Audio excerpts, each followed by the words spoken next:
Non mais regardez la taille du drone. Ça fait la taille d'un passeport. Je peux cacher mon drone derrière mon passeport, on le voit même pas. Salut, bienvenue dans cette nouvelle vidéo. Oh non, relou, tout le monde commence pareil. Bienvenue dans cette nouvelle vidéo. Hello, je suis ravi de vous accueillir depuis ma salle de prod à Bali en Indonésie. Aujourd'hui, dans cette vidéo, on va parler matos, plus particulièrement, on va parler de drone. C'est parti.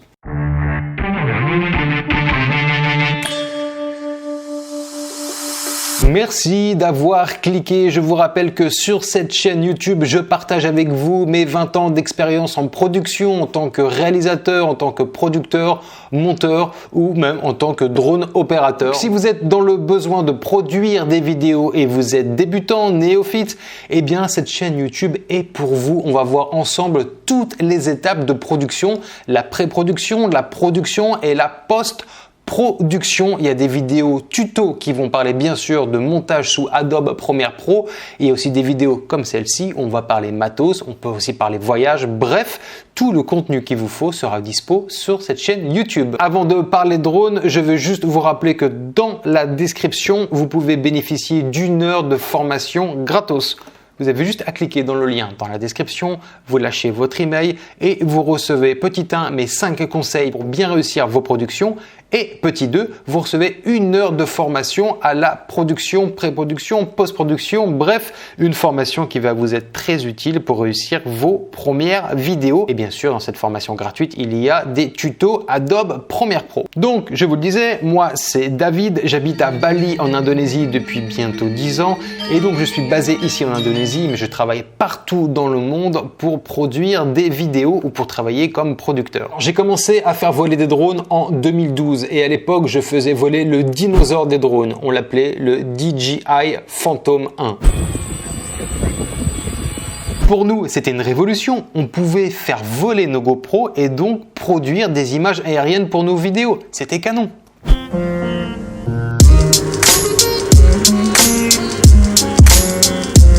Mais paye ta galère. Le drone, les batteries, c'était officiellement 6 minutes, mais on ne volait pas plus de 3 minutes, 3 minutes 30 parce que sinon on se crachait. Parce qu'il faut savoir qu'on n'avait aucun retour moniteur. On ne pouvait pas contrôler le temps de batterie qui nous restait. On ne pouvait pas contrôler nos images. On ne pouvait rien contrôler. Donc c'était vraiment au pifomètre. Franchement, pour l'époque, c'était top et regardez ce que ça donnait.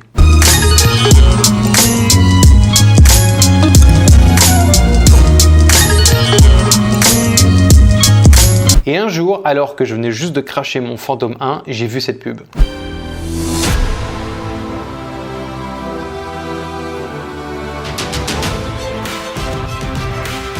Aerodynamic body is remarkably lightweight. Je suis devenu ouf quand j'ai vu cette pub. Mais c'est quoi ce drone?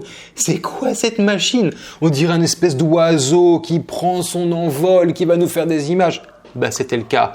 Drone super stable, caméra de malade, bref, la révolution, le DJI Inspire 1. Génial. Et grâce à ce drone, j'ai pu avoir un de mes premiers contrats en télévision pour un documentaire pour TV5 Monde et Arte pour la série qui s'appelait Habiter le monde.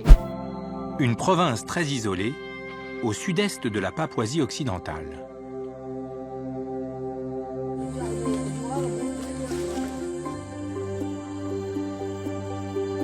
Parmi leurs maisons, l'une d'entre elles, très impressionnante, est perchée tout en haut d'un arbre. Alors entre nous, je pourrais faire juste une vidéo sur les coulisses de ce documentaire, la logistique pour nous rendre dans cette tribu et donc pouvoir tourner le docu, c'était génial. Une de mes meilleures expériences professionnelles et humaines. Donc voilà, top, franchement, DJI Inspire, top, ouais.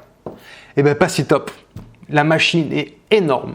La valise de transport, je sais pas, on va dire cette taille-là, on est sur du non, j'en ai plus, je l'ai plus, j'ai tout dégagé. Elle devait faire 80 ou 70 cm. C'était lourd, les batteries étaient vraiment lourdes, le drone était lourd et surtout la flip de faire voler un drone à 3000 €. À chaque décollage, tu te dis bon, ok, je maîtrise, il n'y a aucune raison de me cracher. Mais peut-être tous les petits ici. Bref, c'est très compliqué de faire des vols en étant relax. J'ai donc vendu le drone, j'ai fait un petit break avec les drones et quand j'avais besoin de drones, soit je louais, soit je m'en faisais prêter, soit mes clients en avaient. Bref, je bossais avec des Mavic canon, rien à dire, c'était très bien. Et en décembre dernier, nous étions en route pour l'Islande avec ma femme pour notre voyage de noces. Qui dit Islande, voyage, pays magnifique, mais pas de drone. On était un peu frustrés. Arrivé en escale à Singapour, on tombe sur le Mavic Mini. Je vois la taille du drone, je me dis, ouais, franchement, on dirait un jouet, je le sens pas ce truc-là, vas-y, laisse tomber. On prend l'avion et on arrive au Danemark, petite escale avant de rejoindre l'Islande. Une fois au Danemark, je commence à regarder des vidéos Mavic Mini et là, je me dis quand même, il y a un potentiel, quoi. Il y a vraiment du potentiel, il est petit, il est pas mal. Je me dis, il est petit, comment tu veux stabiliser un drone comme ça? Il est minuscule, ça, c'est impossible. Et on arrive à Reykjavik, la capitale de l'Islande, et là, je vois magasin DJI Store. Je fais, allez, vas-y, fonce. On y va. Je regarde la machine, et là, je me dis, il nous le faut, on va le tenter. Je discute un peu avec le vendeur. Bien sûr, c'était son taf, il arrive à me le vendre, et il me le vend. Non mais regardez la taille du drone. Ça fait la taille d'un passeport. Je peux cacher mon drone derrière mon passeport, on le voit même pas. Il est tout petit. Et je me suis dit, mais tu peux pas faire des images avec un drone aussi petit. Ça va jamais stabiliser. Regarde, quand tu le déplies, il est pas très grand non plus. Comment tu veux réussir à avoir des images stables en vol avec un drone comme ça? Pour moi, c'était mission impossible. Bon, mission impossible, on est là, en Islande, le voyage commence et donc je commence à faire voler le drone.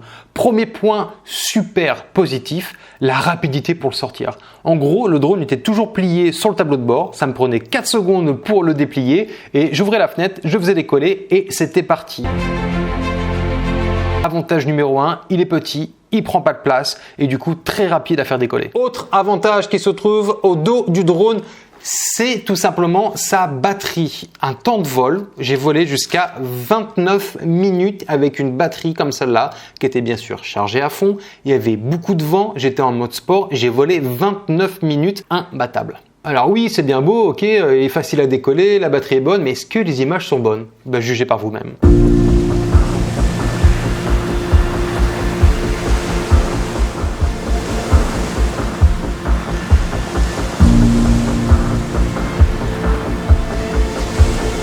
Donc sur ces images, on est en Islande avec des conditions météo un peu spéciales. Déjà, la lumière du soleil 3 heures par jour maximum. Et encore dans ces 3 heures où on est en basse lumière en continu.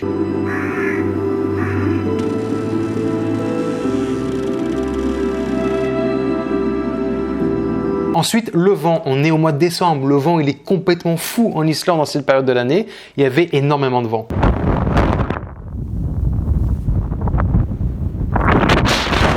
Donc vous voyez, résultat super satisfaisant, mais ce qui m'a fait, je pense, le plus halluciner, c'était ce tournage dans ce petit village dans l'est de l'Islande. Il faisait moins 12 degrés, il y avait du vent et il neigeait. Voici le résultat.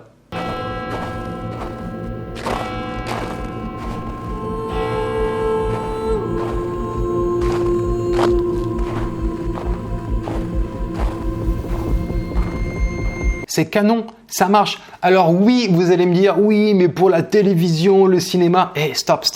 Ici, on parle vraiment comment avoir le meilleur résultat, la meilleure image pour du contenu digital. Bien sûr, on cherche tous à faire les plus belles images possibles, mais attendez, que ça soit pour du vlog, si vous partez faire un voyage bientôt, ou si vous êtes dans l'immobilier, par exemple, vous avez des maisons à vendre et vous avez besoin de produire des vidéos et montrer un peu le côté aérien des lots à vendre, mais ça marche super bien. C'est canon. Je vous informe que cette vidéo n'est malheureusement pas sponsorisée par DJI, je parle juste du fin fond de mon cœur. J'insiste, c'est canon, je suis vraiment passé par différentes écoles pour le drone, le côté préhistorique, le Super Pro ou toute la gamme Mavic que j'ai pu essayer.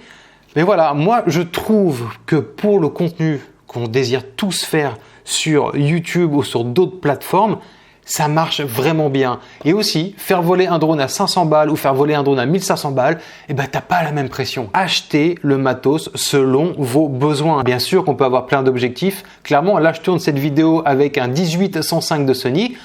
J'aimerais beaucoup avoir un 35 mm à 1.8 pour avoir un super arrière-plan complètement flou. Je l'ai pas pour le moment. Je m'adapte et j'arrive quand même à faire des images très correctes avec mon Sony. Donc, je vous le disais, les points forts, la taille du drone, la qualité des images qu'on arrive à produire pour du petit matos comme ça.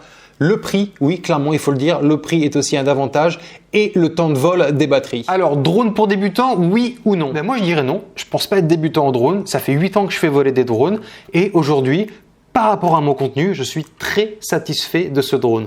Attention, je dis pas que si j'avais l'Inspire 2 ou le dernier Mavic Air Zoom, je ne sais quoi, je ne serais pas content.